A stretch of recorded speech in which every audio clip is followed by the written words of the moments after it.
Okay, welcome everybody to 4.2. This is the first video for 4.2. In today's lesson, we're going to be looking at solving 3x3 systems of equations, okay? So if you remember when you had two variables and two equations, that was what we call 2x2 systems. And it was two lines. And maybe the lines intersected and the intersection would be the solution, right?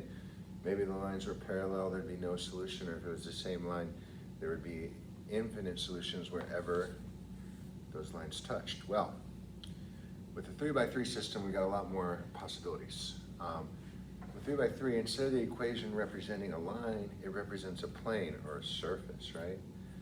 So when you're talking about each equation representing a surface, and you have three different surfaces, well, there's so many different ways in which those three planes can exist. Now we're going to focus first on the solution where it's like the most satisfying. It's one solution for x, y, and z. We have three variables, x, y, and z. And when that's the case, all three of those planes touch at one point. I'm trying to model that with this here, but it would be like, see each of these surfaces, where do all three of them touch? If I try to touch it, I dropped one, sorry. This works better.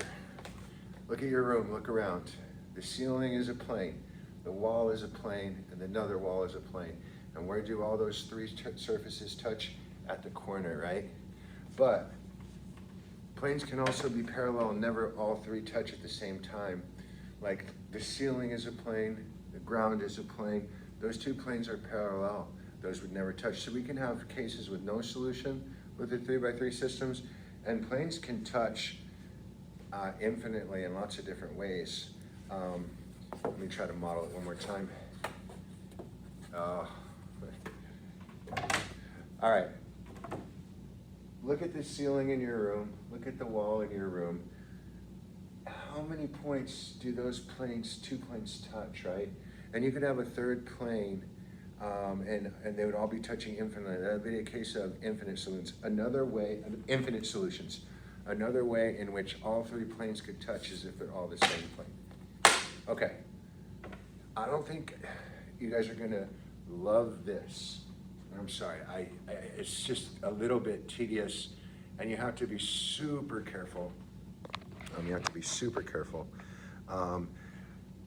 It's kind of, I don't know, it's kind of complicated, but we'll see. So here what I have is three equations with 1, 2, 3 variables, okay? And here are the steps. So you're gonna eliminate any variable you want.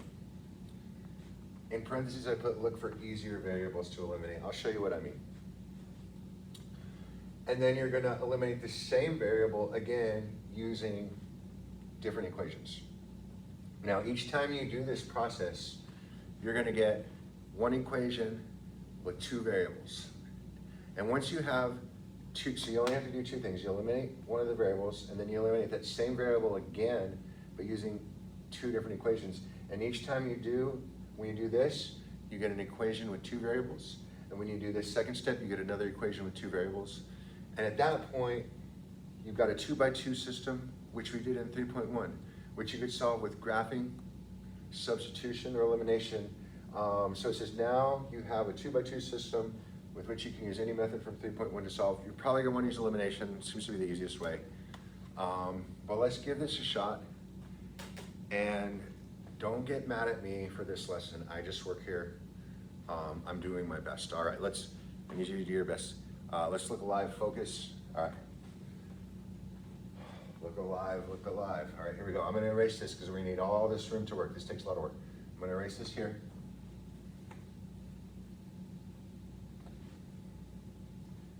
All right, first thing we're gonna do is we're gonna look at which variables seem easiest to eliminate. Well, let's look at which variables are not easiest to eliminate, the y's. Look, we got a 3 and a 7 and an 8. That's a mess. We do not want to eliminate the y's. If we look at the x's, let's see. If I wanted to use this x to eliminate this x, I would only have to multiply this one by -2. And then if I wanted to eliminate, because we're gonna have to do it twice, remember? If I wanted to eliminate the 4x, I could either multiply the bottom one by -2 or the middle one by -4. I think x's is the way to go. You could eliminate the z's as well, that wouldn't be terrible. You could multiply this one by 3 and then this one again by -2, okay? Let's go x's, All right, so I am going to multiply first the second equation here by -2. Everything in the second equation by -2, and I'm gonna add it to this bottom equation. And when I do that, I get -2x, right? -2 times x is -2x. -2 times 7y minus 14y. -2 times -3z is plus 6z.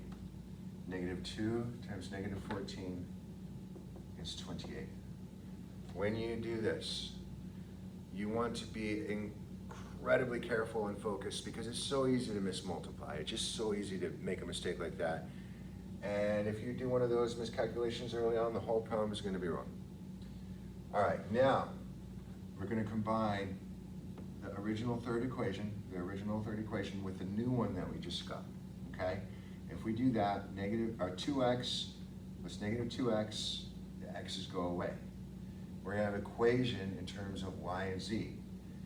-3y plus -14y is -17y. All right, and then I have 2z plus 6z, that's plus 8. 8z. And then equals 31. Okay? All right, now let's recap. We decided we were going to eliminate x's. So I multiplied -2 times the entire middle equation, and then I have that new modified equation down here at the bottom. And I combined the third equation with the new modified equation to eliminate x's, and then I combine the y's and the z's, and now I have this equation with 2 variables, and we're going to get another one of those. So if you remember, if you look back at our steps, I'm going to go back to the original 3x3 system by erasing that, erasing the equation that we made, erasing that. There we go. That's what we started with. Remember, we decided to eliminate the x's. I used the middle and the bottom equation. I have to eliminate x again, and I can use any other combination of equations, any other one. So I use the middle and the bottom. I could use the middle and the top. I could use the middle and, no, I could use the top and the bottom. I think I will use, let's use the bottom one and the top one. If I do that, and I'm eliminating x's, what do I need to multiply this one by? I need to multiply it by -2 so that it will cancel out this positive 4x. So my new modified equation, I'll write it right down below again, would be -4x and -2 times -3y is plus 6y, and -2 times 2z is minus 4z, and -2 times 3 equals -6. Now I can combine my new modified equation with my very first equation and cancel the x's again. And if I do that, 8y plus 6y is 14y. And then z plus -4z is -3z. And then, let's see, -6 plus 2 equals -4. All right. Now we're cooking. All right. Now, what can I eliminate? Now we've got a 2x2 system, guys. Now it's nothing more than we had in 3.1, okay? What looks easier to eliminate, the y's or the z's? The z's are smaller, and it's not the friendliest. It's not my favorite. It looks pretty tough still, but we're gonna go with z's. What's the smallest number that 3 and 8 both go into evenly? It would be 24, right? So I'm gonna multiply this top equation by 3, and I'm gonna multiply the bottom equation by 8. And by doing that, I get, I'll get positive 24z and negative 24z, and that will cancel. So 3 times negative 17 would give me negative 51y. 3 times 8z will give me plus 24z. And 3 times 31 would equal 93. Okay, good. Now, 8 times 14. There's no shame in using your calculator, especially in a problem like this. I'm gonna use my calculator. I don't wanna mismultiply after all that work I've done and have to start over. No way. 8 times 14 is 112. Okay, and 8 times negative 3z is minus 24z.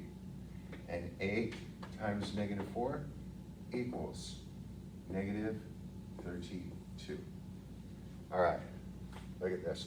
Almost forgot this y right here, 112y. Now we're gonna combine straight down. And when I do negative 51 plus 112, I get 61y. These z's are gonna cancel, equals 93 minus 32 is 61. Whew, what a mess, we're almost done. Now, I'm gonna divide by 61, and then y is equal to 61 divided by 61, which equals 1. All right, now, if you remember from elimination from 3.1, we're gonna choose the easier of these two equations. Gosh, I don't know which one's easier. Maybe this one here. We're gonna replace one of the y's with 1, and that will allow us to solve for z. So I'm gonna erase this here. What I have left that I'm circling is my original 3x3 system equation. So I know y is 1, okay? I'm gonna use this equation right here, and I'm gonna replace the y with 1, so I get 14 times 1 plus 8z, I'm sorry, almost wrote the second one down, minus 3z equals negative 4. And then, so this is gonna be 14, I'm gonna subtract 14 minus 14, and negative 3z equals negative 18. And I'm gonna divide by negative 3, and then z, negative 18 divided by negative 3 is equal to 6. Okay. Now, we have z equals 6.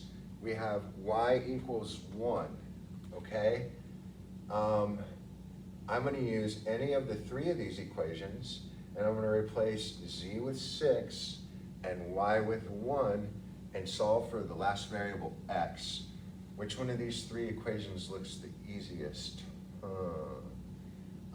I'm looking at the third equation, maybe has the smallest numbers and only one negative to deal with. Let's use that one. So I'm gonna erase, I don't think we need this 2x2 system anymore because we already know what y is and we already know what z is. Z is 6, y is 1. I'm gonna erase this. All right, I'm gonna use the bottom equation to solve for x.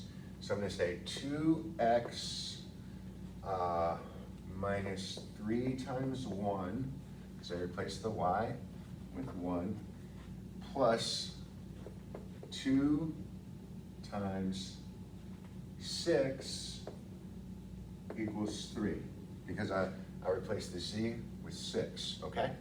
So I have 2x minus 3 plus 12 equals 3. Now, 2x plus 9 equals 3. Subtract 9, 2x equals negative 6, divide by 2, divided by 2, and x equals negative 3. All right. Boy, wasn't that fun. Now, remember when we talked about lines intersecting, we expressed the answer as an ordered pair, right? And the intersection was the location, right?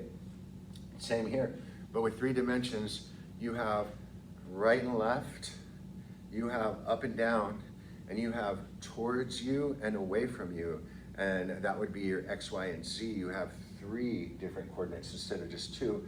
So we're gonna represent this answer, instead of calling it an ordered pair, we're gonna call it an ordered triple. Instead of X, Y, you have X, Y, Z. So we'll have -3 for our X, we'll have 1 for our Y, and we'll have 6 for our Z. I mean, if you say X equals -3, Y equals 1, Z equals 6, that's fine. But you need to know that this here means the same thing. What do you think? I know. It was a real doozy, wasn't it? All right, I'm gonna erase everything here. What a glorious problem. And then we're gonna try them. Okay? We're gonna try them. Let's try this one. X plus Y plus Z equals 2. X minus Y plus 2Z equals 2. -X plus 2Y minus Z equals 1. All right.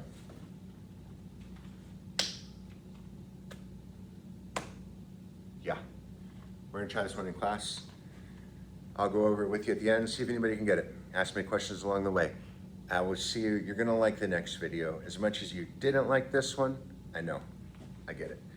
As much as you didn't like this one, you're going to like the next one, because I'm gonna show you how to do all this real easily with a calculator, so you can check your answer, and you can start with the answer, and you can work towards this solution if you can't figure it out by doing it by hand, if that makes any sense. All right.